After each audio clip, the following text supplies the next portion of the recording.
Hi everybody, this is Dino Chris from Prehistoric Facts. This is a special episode, and the dinosaur that was been chosen, it was a unanimous decision. It was Lythronax. In all the places I get a unanimous decision, that is kind of unbelievable. So let's actually get right to it, shall we? Alright, Lythronax in Greek or Latin means Gore King. Found in North America, but basically Utah. Late Cretaceous, 80 million years ago, about 24 feet long and probably weighed between 2 to 3 tons. It's a carnivore, of course.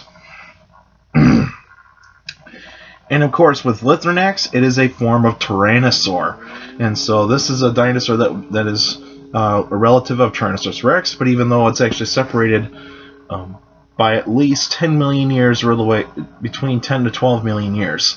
And basically, Lythronax actually has the key features of a Tyrannosaur. Short arms, big robust skull, long tail, has great senses, and basically, so on and so forth. It actually has a lot of characteristics of Tyrannosaurs. And so, like with most Tyrannosaurs, basically like that. All those kinds of things.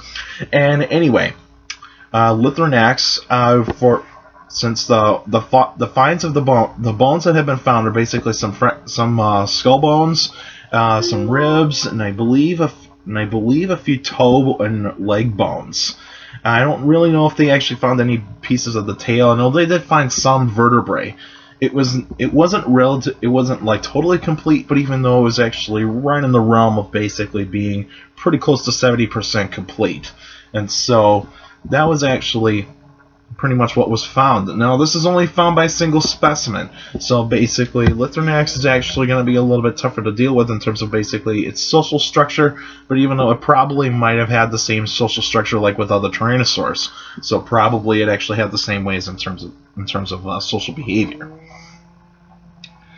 And of course, with Lythronax, it's actually kind of very different from like some of the other Tyrannosaurs that were around during this time, like Albertosaurus and maybe Daspletosaurus and those kinds of dinosaurs. Is that this one is actually kind of built a little bit differently. It's smaller than these guys, but even though it's actually pretty interesting, is that it actually almost resembles Tyrannosaurus rex in a way. Is that it has the expansion of the back of the skull, which actually makes the eye sockets actually have the straightforward vision, binocular vision, and it actually has those types of that type of teeth that is almost resembles Tyrannosaurus rex, but not quite. But even though it does resemble Tyrannosaurus rex in a way, it's almost kind of like a mini version of Tyrannosaurus rex, basically a medium-sized version of Tyrannosaurus rex. And so, in terms of Lythronax compared to like a Tyrannosaurus rex's growth stage, it would actually be about the size of a teenage Tyrannosaurus rex, probably around maybe maybe 13, 14, or 15 years old. Considering that Tyrannosaurus rex is actually, when it becomes an adult, it's actually 18 or 19 years old, and so forth. And basically, this is when that was that kind of period where Tyrannosaurus rex actually has that like big hunk of growth spurt during its teenage years. But anyway, with Lythronax, it probably had a fast growth rate compared to Tyrannosaurus rex, because considering smaller animals tend to usually grow faster than animals that are usually pretty large, considering that they actually grow quicker in like earlier stages in life. Because like with other Tyrannosaurs besides Tyrannosaurus rex, you see a growth stage where basically when it's a hatchling, it kind of stays the same around 1 or 2 years old, and basically it grows a little bit, but probably when it gets to probably like age 9, it actually has a big growth spurt, and then basically probably when it reaches probably age of 15 or 16, it actually probably stops its growth stage, and it's like huge growth spurt, and basically it actually kind of stays that way in its adulthood. And so with Lythronax, of basically in terms of like probably how it hunted. Probably hunted very similarly to like most Tyrannosaurs. It probably was a pursuit predator. It probably was an ambush predator. But in terms of its body build, it probably does resemble a combination of both Albertosaurus and Tyrannosaurus rex.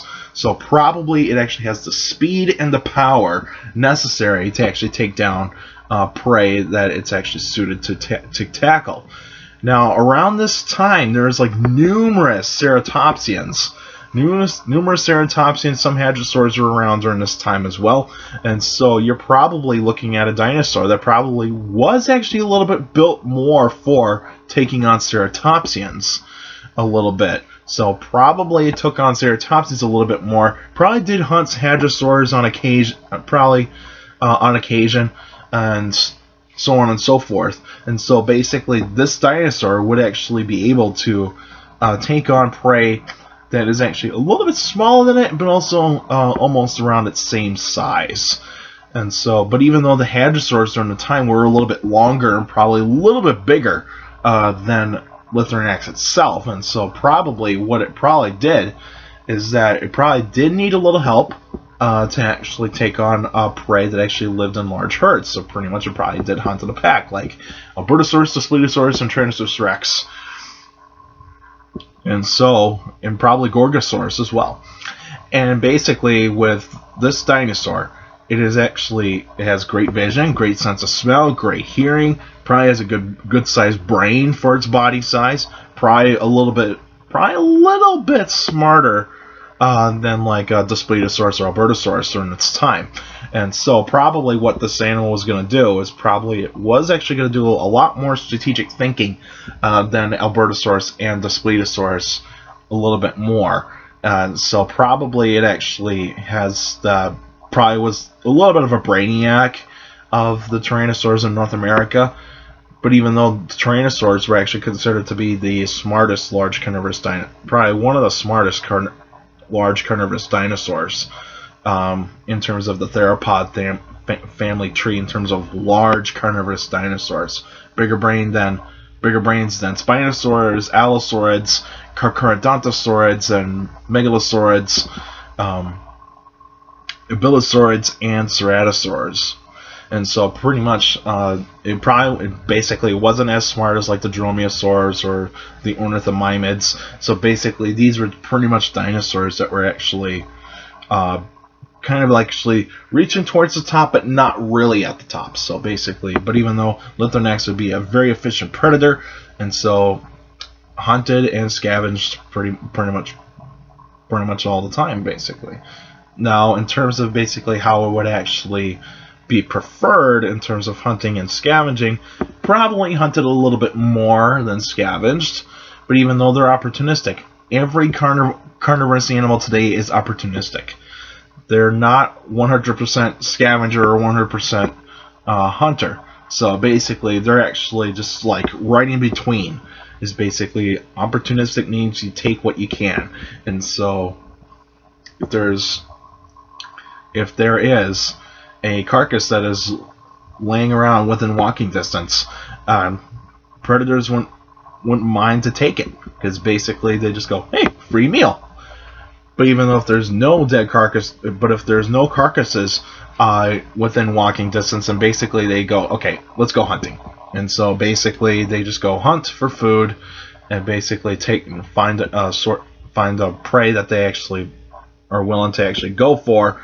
And basically with herding animals, they basically need to split up the herd in many ways. So basically actually take on at least either the youngest or the oldest or weakest animal in the herd, and then basically they just try to take it down that way. And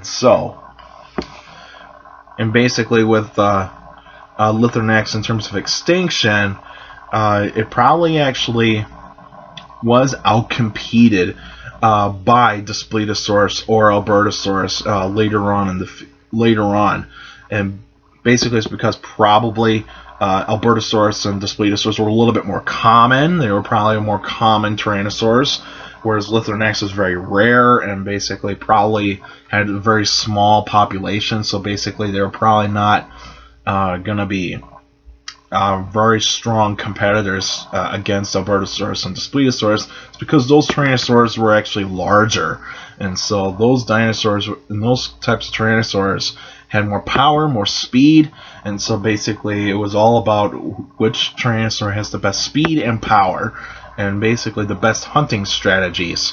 Lythronax could have won the hunting strategies if it had to, but even though it probably couldn't actually depend on its brain, it probably couldn't depend on strategy for very long, considering that Albertosaurus and Daspletosaurus were actually very common, and basically they actually probably couldn't take on the prey sources that Albertosaurus and Daspletosaurus could have, that would have actually gotten. So basically Lythronax would have actually not been able to survive for very long, and also environmental changes actually happened a lot during the late Cretaceous, and basically Tyrannosaurs kept evolving as the climate changed rapidly, and so basically the climate was changing rapidly around during this time. So that was actually a big, that was a thing for Tyrannosaurs to actually go like, okay, let's actually survive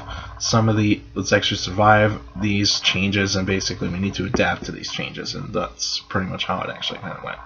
Alright, that's it for now. Now, next week would actually be a answering questions episode, so if you got a question about dinosaurs or any other prehistoric life, feel free to email me at dinocris71@gmail.com, or otherwise go on my Facebook page, Prehistoric Facts of Dino Chris. Like the page, you can actually post your questions in the comments section on any Facebook post. But remember, keep your questions short and to the point, and don't use the messenger, because I can't read all of them on the messenger. And also, you can follow me on Twitter at CSGRALL. That's my Twitter page. I post pretty cool stuff on there. And also, take care of the people around you, and also for you younger people out there, make sure to listen to your parents, your teachers, and your guardians. Those are the best motivation you can have for good education. It's very important to have a good education, because with a good education, you do a good job in the future. Alright, that's it for now, and I'll see you guys next week.